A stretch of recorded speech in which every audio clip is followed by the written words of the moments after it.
The other night, my wife and I walked past this swanky new restaurant. She said, "Can you smell that? The food smells incredible."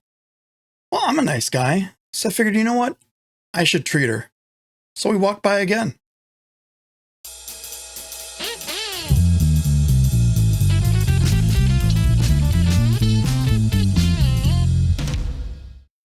Hey kids, Adam here. Today I'm going to start what I think will be a 6-part series on a walkthrough of all my basses. The ones you've seen in the video, the ones you've seen on the walls. I'm going to go through each one in the order that I purchased them and kind of go over what they mean to me, how I use them, what kind of style of music I was doing at the time, and then get into some sound samples and some songs that I've done, maybe some covers, things like this. For starters, I started playing bass between 8th grade and high school. In that summer, my dad brought home a bass from school. He's a music teacher and educator and performer. And it was some kind of jazz 70s. I have no idea even what it was. I only played it for a couple of weeks. Then I'm like, yep, I like bass. I can do this.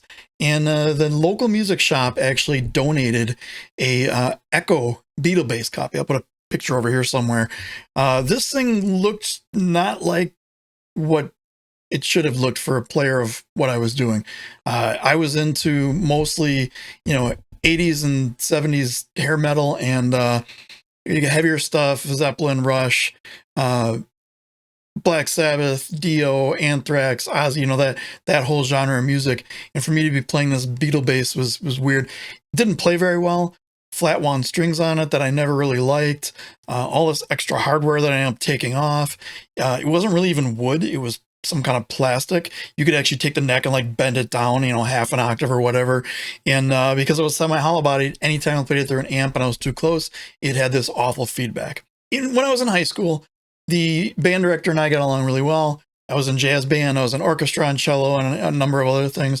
And he let me use the Fender Performer bass that they had. I'm going to flash a picture up here real quick, but for my own embarrassment, it won't stay up very long. That's plenty. No, really. No, thank you. That was an interesting bass from Fender. It was a model that they were trying to make towards a more of that new 80s rock at the time and trying to make, that kind of style. And it sounded great. It played great. But eventually they ended up getting like a 62 jazz reissue. And that was the end of that bass. We never even saw it again. For high school graduation, my parents got me a Washburn Force ABT bass. White, just like in this picture. This isn't the actual bass. In fact, other than the Fender, none of these first couple is the actual bass because I don't have them anymore. I learned how to tap on that thing. Actually learned how to tap on the Echo Beetle bass, but learned how to really tap on that thing. And played in my first like real band with that bass.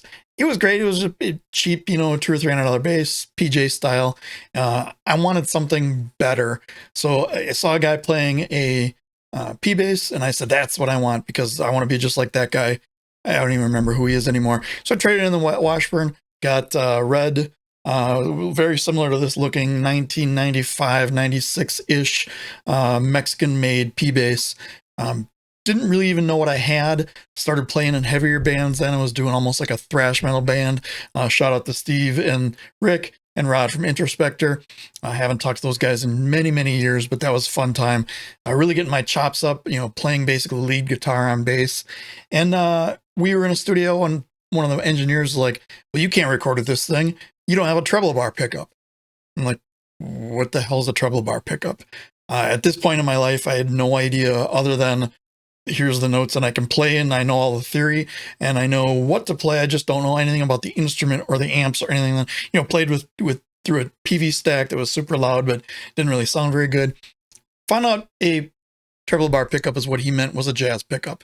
So onto the Ibanez sound gear series. I went to local shop that donated the bass and where I got the Washburn from. Shout out to Lincoln Music from Milwaukee, Wisconsin. You guys are awesome. Haven't talked to you guys in a long time either. And they had a Ibanez sound gear series. It was the SR400 in this same color. That kind of almost dark blue, but in the right light, it was almost like a dark purple. Really kind of cool looking bass. Very basic. Another PJ style treble bar pickup, if you will. And I played that for a while until I decided it was time to get something better. and I didn't really know what better meant. I really like the Ibanez because it's a super fast neck and it's really thin, well, easy to play neck. So I went back to Lincoln and I'm like, well, what do you got? He goes, well, I got this SR800, which is twice as good as the 400 maybe. So I got it in this teal color and enjoyed that. I mean, it was a decent bass, but it really, when it came down to it, wasn't that much better than my 400. So what I did is I traded the 800 in for this guy right here. So this is the Ergodyne series EDC700 bass. It was something Ibanez was trying with a different material. You can see it's like super thin here. It's made out of luthite, which is a synthetic material. It's not wood. And Ergodyne was all about ergodynamics. So if you can see here, trying to hold this up to the camera, right, it's curved. So it's supposed to fit, against your body better. There are parts in here where if you're slapping, you can get your fingers under here, you can get your thumb over here a lot easier on this part. And it was just kind of, same exact neck as the Soundgear series. Really fast playing neck. The only difference on this one was it was a gloss versus a matte. But the neck is so smooth and fast, it doesn't really matter. Dual subpar pickups, a whole bunch of knobs on here. These both are dual stacks. You have your volume knob, you have your pickup selector knob, blend knob, you have a bass on the bottom, treble on the top, and then you have a mid on the top is a cut and boost, and on the bottom is a frequency selector. So a lot of different tones you can get out of this thing, and they made this one specifically for slap players. Now, the interesting thing is at the time I was not a slap player. I was playing in a band that was more like I guess if you can Metallica, Megadeth sticks and kind of throw them in a bowl and mix them all together, that's kind of what we sounded like. Singer had a higher voice. We were doing kind of chunkier, riffier stuff, more melodic. So I guess if you can imagine those three bands together, that's kind of what we sounded like.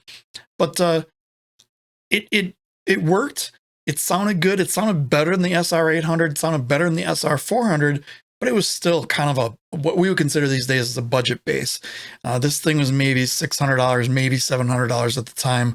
And let's get it plugged in, tuned up, and I'll play you some stuff, and you can hear what it sounds like. All right, breaking here for tuning. Can you tune a bass?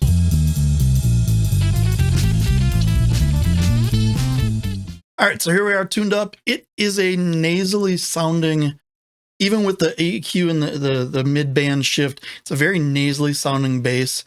I don't know if that was because they wanted it to get more of a funk sound out of it. Maybe I'm like a Mark King from Level 42 or something like that.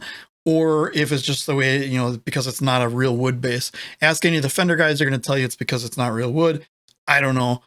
It is super light, so there's not a lot of body to it. But let me just play maybe a couple things, songs that I used to do in previous bands.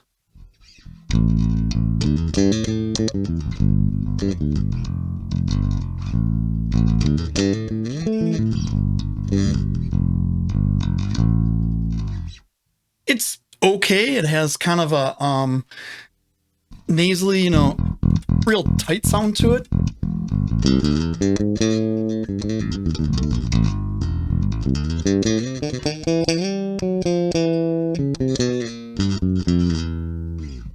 It was the first bass I learned how to slap on, and I'd done a little slap here and there, but I actually bought some courses online, back when they actually mailed you a physical CD, and it's like one of the first basses that I really started to slap. I really kind of worked on my technique and really kind of tried to nail down what a slap style was, so that I wasn't just fumbling around,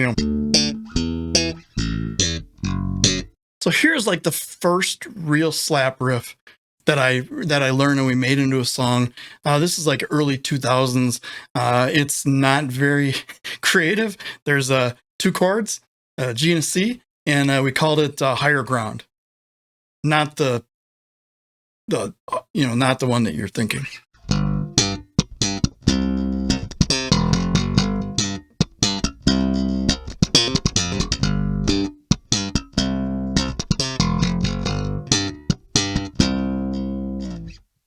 So here's a song I wrote. Never saw the light of day. I called it City Lights, but it never got past like a drum and a bass part. Let me attempt to play it here for you.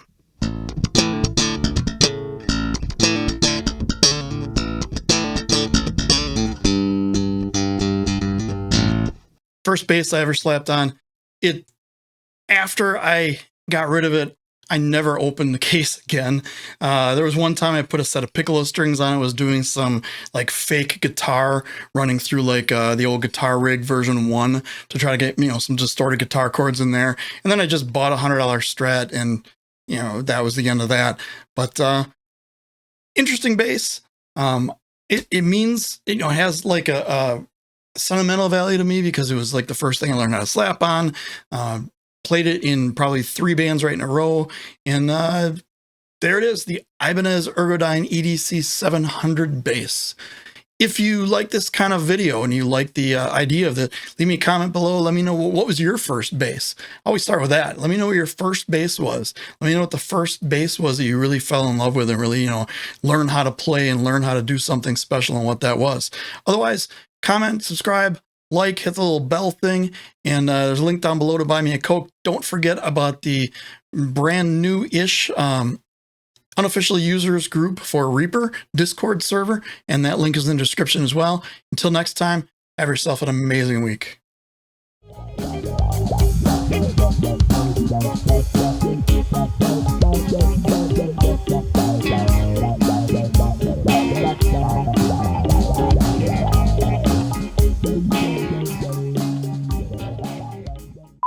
Hey kids, Adam here. Today is what I'm assuming will be a 6-part series on all of my basses. I'm going to walk through this one and that one and this one and this one, and the one you can't see is right over there. But I don't know why I'm pointing at it because you can't see it.